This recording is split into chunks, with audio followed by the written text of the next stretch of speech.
একদিকে স্পেনের কাতালোনিয়ার বুকে দাঁড়িয়ে থাকা ১৭ শতকের এক পুরনো খামারবাড়ি, আর অন্যদিকে আধুনিক ফুটবলের তীর্থক্ষেত্র ক্যাম্প নো। শুনতে অদ্ভুত লাগলেও এই দুটি জায়গার মধ্যে কিন্তু এক গভীর যোগাযোগ আছে। এই সাদামাটা দেখতে খামারবাড়িটা হলো সেই জাদুর কারখানা যা ফুটবল বিশ্বকে দিয়েছে লিওনেল মেসি, জাভি আর আন্দ্রেস ইনিয়েস্তার মতো কিংবদন্তিদের। আর এখন সেই কারখানা থেকে জন্ম নিচ্ছে লামিন ইয়ামাল, পাবলো বার্সির মতো ভবিষ্যৎ মহাতারকারা। কিন্তু প্রশ্ন হলো, একটা সাধারণ ফার্ম হাউস কীভাবে বিশ্বসেরা ফুটবলার তৈরি কারখানায় পরিণত হলো? এর পেছনের রহস্যটা ঠিক কী? আর কিভাবে এই একাডেমি বার্সেলোনার ডিএনএর অংশ হয়ে ক্লাবকে তার সবচেয়ে কঠিন সময়ে খাদের কিনারা থেকে ফিরিয়ে আনলো? চলুন আর সেই কারখানার ভিতরে ঢু মারা যাক আর উন্মোচন করা যাক এর সাফল্যের পিছনে সেই দর্শন যা ফুটবলকে চিরদিনের জন্য বদলে দিয়েছে।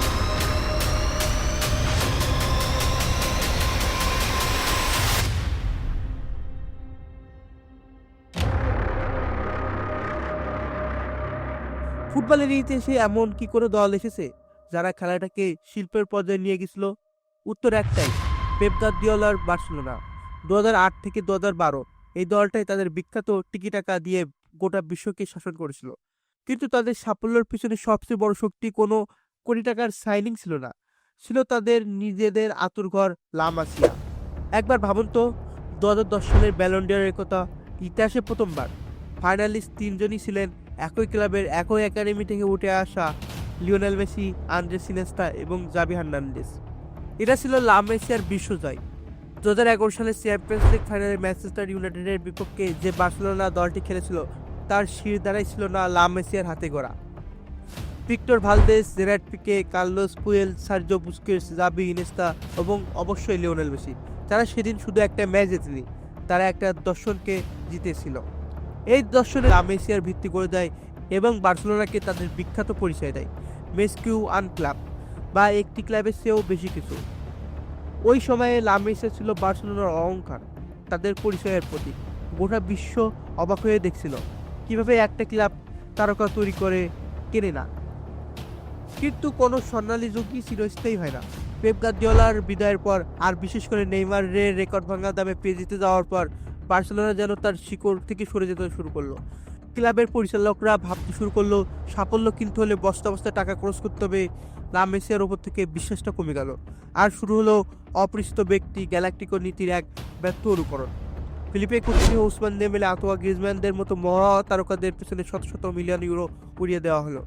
ক্লাবের ফোকাস ঘরের ছেলেদের থেকে সরিয়ে গিয়ে দামি সাইনিংয়ের দিকে চলে গেল। ফল হলো বিপর্যকর। একদিকে এই কেনা খেলোয়াড়দের প্রত্যাশা পূরণে ব্যর্থ হলেন, অন্যদিকে ক্লাবের আর্থিক কাঠামোটা হুড়মুড়িয়ে ভেঙে পড়ল। এই সময়ে লা মাসিয়ার পাইপলাইনটা যেন শুকিয়ে গিয়েছিল। যে কারখানা থেকে একসময় নিয়মিত রত্ন উঠে আসতো, সেখান থেকে মূল দলে জায়গা পাওয়ার মতো খেলোয়াড়দের সংখ্যা প্রায় ৩ কোটায় নেমে এলো। সমর্থকরা হতাশ হয়ে দেখছিলেন কিভাবে তাদের প্রিয় ক্লাবটা তার আত্মপরিচয় হারাচ্ছে।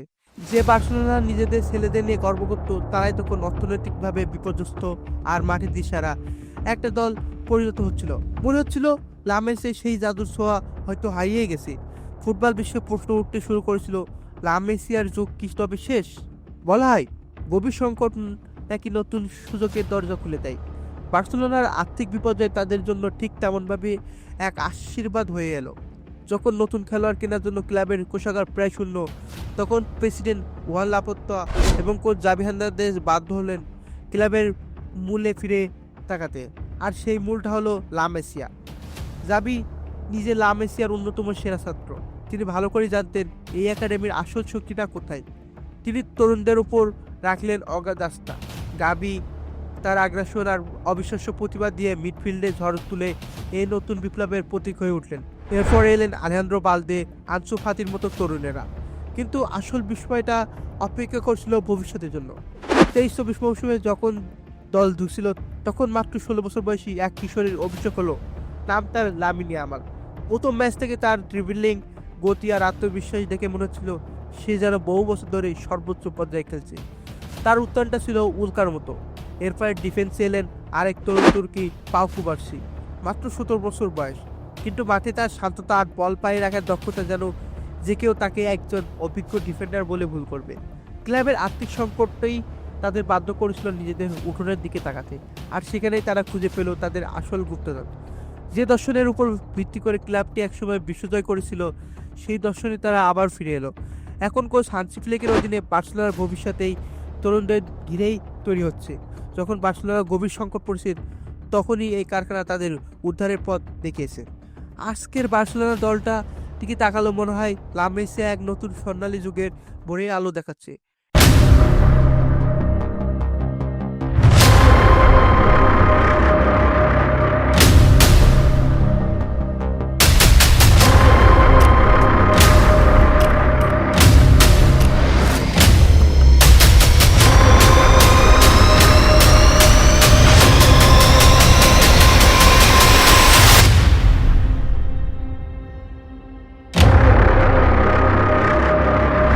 এই প্রজন্মের মুখ নিঃসন্দেহে লামিন ইয়ামাল কৈশোর প্রেরণের আগে হিসেবে বার্সেলোনা এবং স্পেন জাতীয় দলের অন্যতম গুরুত্বপূর্ণ খেলোয়াড় হয়ে উঠেছে।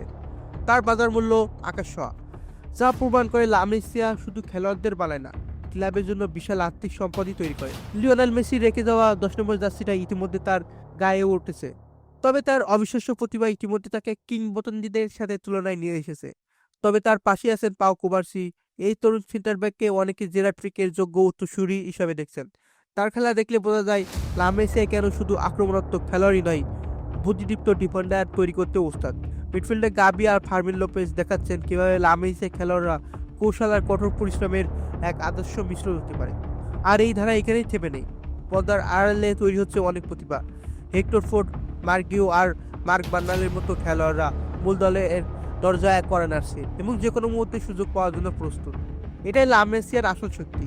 এ একটা চলমান প্রক্রিয়া, একটা কনভেয়ার বেল্টের মতো, যা ফুটবলকে বিশ্বকে নিরন্তর নতুন প্রতিভা উপহার দিয়ে চলেছে। তাহলে আসল রহস্যটা কি? কিভাবে লা মেসিয়া এই অসাধ্য সাধন করে? এরা কি শুধু সেরা প্রতিভা খুঁজে বের করে, নাকি এর পেছনে আছে আরো গভীর কিছু? প্রথমত ইয়ন গ্রুপের ডিএনএ। লা মেসিয়া প্রশিক্ষণের একেবারে কেন্দ্র রয়েছে গ্রুপের সেই বিখ্যাত ধারণা, পজিশন প্লে এবং টিকি রাখা। ছোটবেলা থেকে খেলোয়াড়দের এমনভাবে তৈরি করা হয়েছে যাতে বলের নিয়ন্ত্রণ রাখা, পাসিং করা আর খেলার স্পিড বোঝাটা তাদের দ্বিতীয় স্বভাবে পরিণত হয়। এখানে শারীরিক শক্তি চেয়ে মস্তিষ্কের শক্তিকে বেশি গুরুত্ব দেওয়া হয়। এই কারণেই জাবি, ইনেস্তার মতো শারীরিকভাবে তুলনামূলক ছোট খেলোয়াড়রা মাঝমাঠে শাসন করতে পারতেন। দ্বিতীয়ত, বুদ্ধিমত্তা আগে, শারীরিক গঠন পরে। লা মেসিয়ার খেলোয়াড়রা পাসের সময় উচ্চতা ও গায়ের জোরে চেয়ে ফুটবল বুদ্ধিমত্তাকে প্রাধান্য দেওয়া হয়। প্রতি বছর হাজার হাজার খেলোয়াড়দের আবেদনকারীর মধ্যে থেকে তৈরি করে। ফুটবল প্রশিক্ষণের পাশাপাশি তাদের পড়াশোনা আর ব্যক্তিগত বিকাশের উপর সমান জোর দেওয়া হয়। তাদের শেখানো হয় বিনয়ী হতে আর দলের জন্য খেলতে। এমনকি তাদের খেলার বোঝাপড়া বাড়ানোর জন্য বাস্কেটবল এবং হ্যান্ডবলের মতো অন্য খেলা প্রশিক্ষণের অংশ, যা তাদের সিদ্ধান্ত গ্রহণ ও সমন্বয় উন্নত করে। চতুর্থ, একসাথে বেড়ে ওঠা। 2011 সালে থেকে বার্সেলোনা সিনিয়র দল এবং যুব দলগুলো একই প্রশিক্ষণ কমপ্লেক্স সিউতাদ এমপোভিতা ওয়ান কাম্পারের অনুশীলন করে। এর ফলে তরুণ খেলোয়াড়রা তাদের আইডলদের কাছ থেকে শিখতে পারে এবং ছোটবেলা থেকে ক্লাবের মূল সংস্কৃতির সঙ্গে মিশে যায়। তাই যখন একজন তরুণ খেলোয়াড় মূল দলে সুযোগ পায়, তখন পরিবেশটা তার কাছে একদমই নতুন মনে হয় না।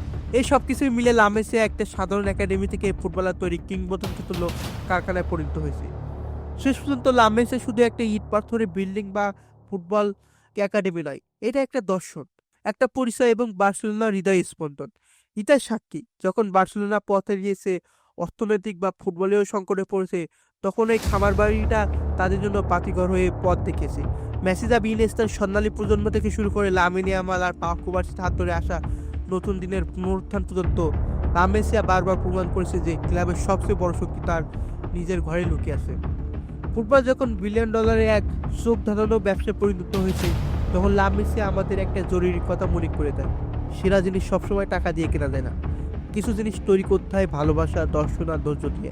এখন আপনার কাছে আমার প্রশ্ন, লা মেসিয়ার এই অবিশ্বাস্য প্রতিভার মিছিল থেকে আপনার মতে কোন তরুণ খেলার পরবর্তী বিশ্বসেরা তারকা হতে চলেছেন? আপনার মতামত আমাদের কমেন্ট সেকশনে জানান। Thanks for watching.